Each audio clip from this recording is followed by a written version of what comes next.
I had never sold a solar deal before in my life when I got started with Power. I did have a lot of experience in sales, in network marketing. That's the background I come from, is network marketing. I built some very big teams internationally. And so when I looked at the solar industry before Power, I knew that I was going to get involved in the solar industry. I didn't know Power existed the way it does. I knew that Power existed, but I thought it was an old model. For those of you guys that may be familiar, it had a different model a little over 2 years ago. So I was going to start my own solar dealer. I was going to partner up with a friend of mine who has a traditional solar company. And I told him, let's create this, kind of like what Power has. Let's give everybody the same opportunity. Let's not do this red line that if you recruit somebody, you give them a smaller red line, and then they recruit somebody, you give them a smaller red line. That doesn't work for long term, and it's not fair. So it's got to be. So then I talked to my friend Robin, who's my sponsor. And she says, have you looked at Power, JC? I said, yeah, I'm not interested in that model. She says, no, it's different than what you think it is. So long story short, her and Jonathan showed me what Power is today. And I was blown away. Not only was I blown away because of their business model, but if you look at the industry, the world is going renewable energy. Can we agree? Yeah. In the next 10 years, electric vehicles and solar panels is a normal thing. Well, how do you get wealthy? The way you get wealthy is that you identify where the masses are going and you get there first. Right? You wouldn't get into the pager business today, would you? Nobody's buying pagers. That'd be a silly thing, right? You're not going to make any, unless you want to be broke. Unless you want to be broke, busted, and disgusted, get into the pager business.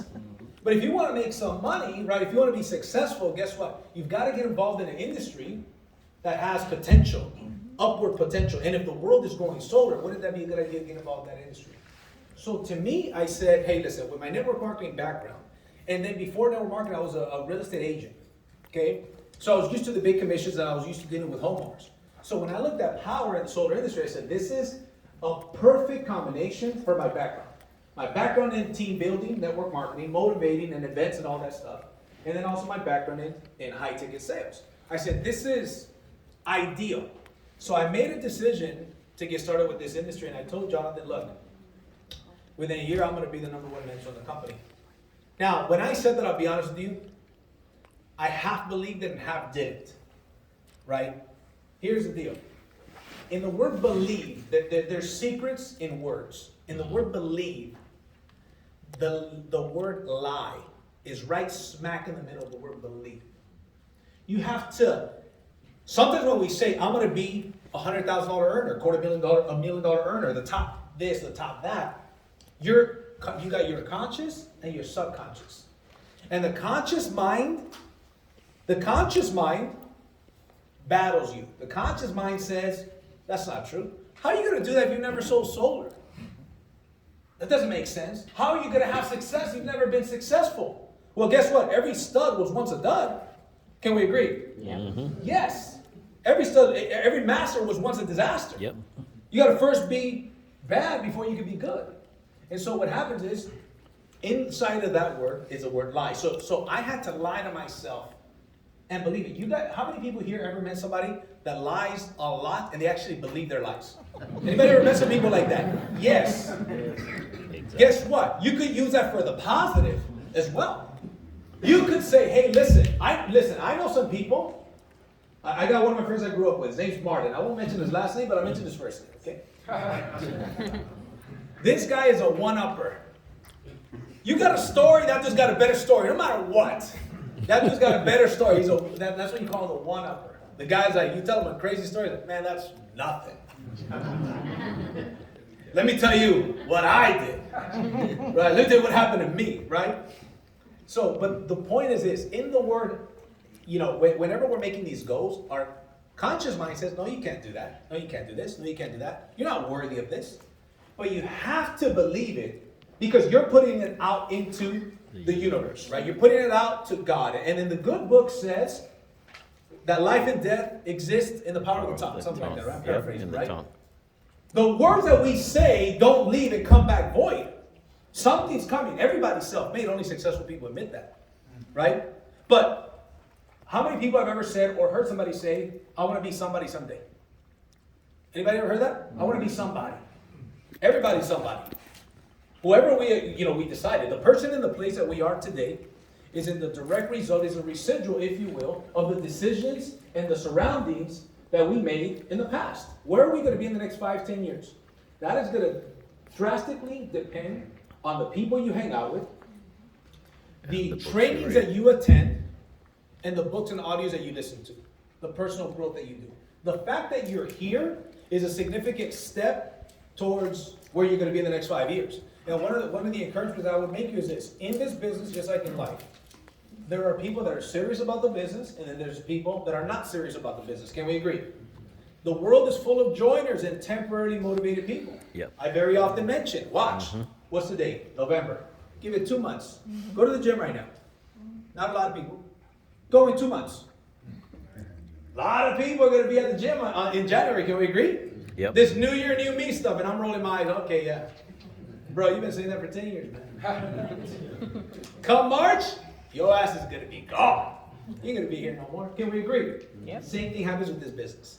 My encouragement to you is make a long-term commitment from right now that this is what you're going to do, that you're going to dominate this industry, right? That you're going to learn this business, that you're going to get people, because here's the way I looked at it when I saw this industry. I said, solar sales pay very similar or the same as real estate sales. But in real estate, you got 100 times more competition. Can we agree? Everybody knows 5, 10 realtors. Yeah. Nobody knows one solar professional, really. Unless you're in the industry. But the average person, they don't really know one solar professional. So you got the homeowners, they don't have as many contacts for their solar needs. But in real estate, they have a ton. And yet, are people still making money with real estate? Yep. Yes, they are. And if you're a realtor, for example, you're looking for people that want to buy or sell. Here we're looking for people with an electric bill. Is that cool? I believe that if you could fog a mirror, you could be successful in this business. But guess what? It's easy, right? It's simple, excuse me. It's simple, but it's not easy. Simple meaning you've got to put some effort. So I'm going to get into my training, and I'm going to get into, if you guys look in the back office, I haven't checked this week unless something changed from the beginning of the year till this week, right? And you look at the top rated mentor for the year 2021, my face happens to pop up and my name happens to pop up. Now, why did that happen? It isn't because I'm anything special, because there's people in this room that are way better solar salespeople than I am. I remember when I mentioned, I went on the Pioneers group a year ago, a little over a year ago. Remember, Robin? Mm-hmm. And I said, within a year, I'll be the #1 mentor in this company. And I had people within Power comment and say, who do you think you are? You're a rookie. In 6 months, you won't even be here. This business is not easy. And I say, you don't understand. You're a sales guy. You're a traditional, transactional sales guy. And that's okay. But see, I know how to build teams and I know how to leverage this platform.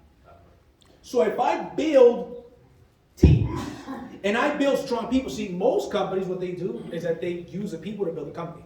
My philosophy is I use a company to build the people.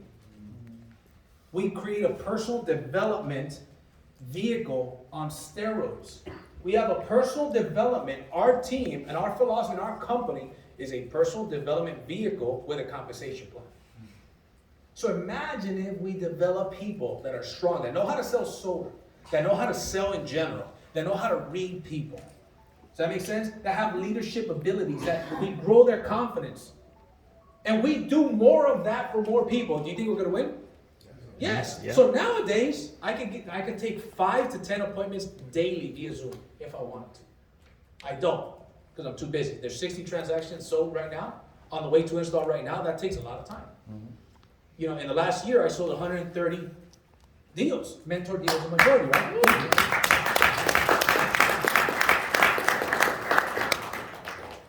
So when I mentioned that last time, it wasn't like trying to be cocky. Now, I tend to build with a chip on my shoulder. Because since I was a kid, as a matter of fact, my beautiful mom is here. Mom, raise your hand.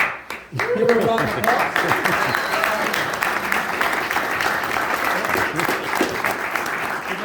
Maximus, say hello. Woo! Yeah. Oh, check that out. Little bow tie. Yep. So that's a 2034 UFC middleweight champion of the world right there. Just so you know. Future legend. Yep. Thank you. So what happens is that the reason why I started building with a chip on my shoulder, so you guys get to know me, I'm going to take 2 more minutes on my story, then we're going to get into this. But the reason why I build with a chip on my shoulder is because long story short, I was born in Mexico, brought to this country at the age of 6 by my single mom. She came to the United States to work for 2 years, and she saved up enough money to bring my younger brother Louis and I to this country. So let's just put it this way. When we try to make it to this country the first time, we were unsuccessful, right? We didn't make it, right? We came with our grandma. The second time around, we made it. And I remember that was the happiest day next to the day that both of my sons were born. I remember getting off in Southgate, California. I hadn't seen my mom for almost 2 years. And I see her across the parking lot. I'm running across the parking lot. And I remember looking at a parking stall right there, you know, those little concrete things, thinking to myself, don't trip when you jump over that to hug your mom. I remember that I was 6 years old. I'm 38 years old now. It's 32 years ago. And then Louis and I jump over it, and we hug our mom, right? But then I saw that woman work hard. She used to get up at 5 in the morning, get in the bus with a bag full of garments to go to downtown Los Angeles to sew for a couple cents per piece. Then she used to get home like at 7 p.m. and she used to get ready and go to like a Herbalife meeting. Or she used to go to a network marketing meeting. And I remember one time I asked my mom, I said, Mom, why do you do that if you already have a job? She says, well, son, if I want to give you and your brothers, I have 2 younger brothers now. She says, if I want to give you and your brothers a life that you deserve, that we came here for the American dream, it's not going to happen by working for somebody else. Got to have my own business. So at the age of 18, I want to retire my mom. My goal at the age of 18 was to retire my mom. So I remember writing down my goals, which is one of the first advice I'll give you is to write down exactly what you want to accomplish and write down what you're willing to give up to accomplish that thing. And I wrote down retire my mom by or before the age of 30. So I had 12 years to accomplish this. So at the age of 28, I remember my mom used to work for a rich lady in Beverly Hills. And I remember I went up to my mom and said, Mom, you don't have to go to work tomorrow. As a matter of fact, you don't have to go to work again. Welcome to the rest of your life. And she hasn't had to work since then. Amen.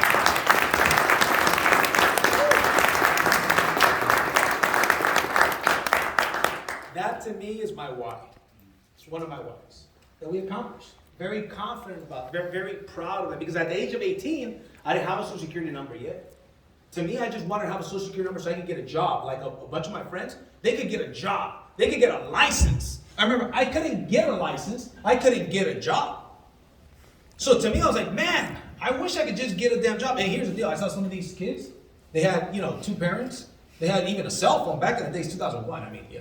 I know that now kids have a cell phone, but back then it was rare they did. But to me, it bothered my mom that they weren't willing to get a job and earn a living. I was like, you're able to, bro. Why don't you go get a job, man, so you can pay some bills and help your parents out. To me, it bothered my heart. So I remember getting jobs, odd jobs, security guard. I used to get paid under the table and whatnot. Then I went to school. I couldn't get a job legally, so I went to school. They said, go get an education. They give you free books and tuition. So I go. And they said, we can't give you anything for free. You got to pay for everything.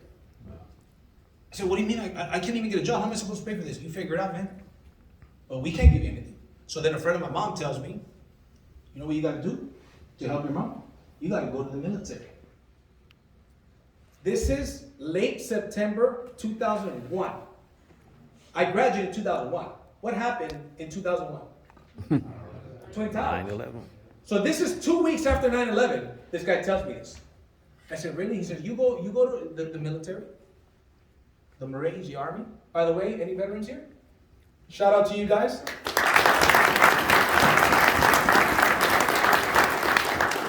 He says, you go to the military, they're going to send you to war. But you'll get your papers, you'll be able to help out your mom.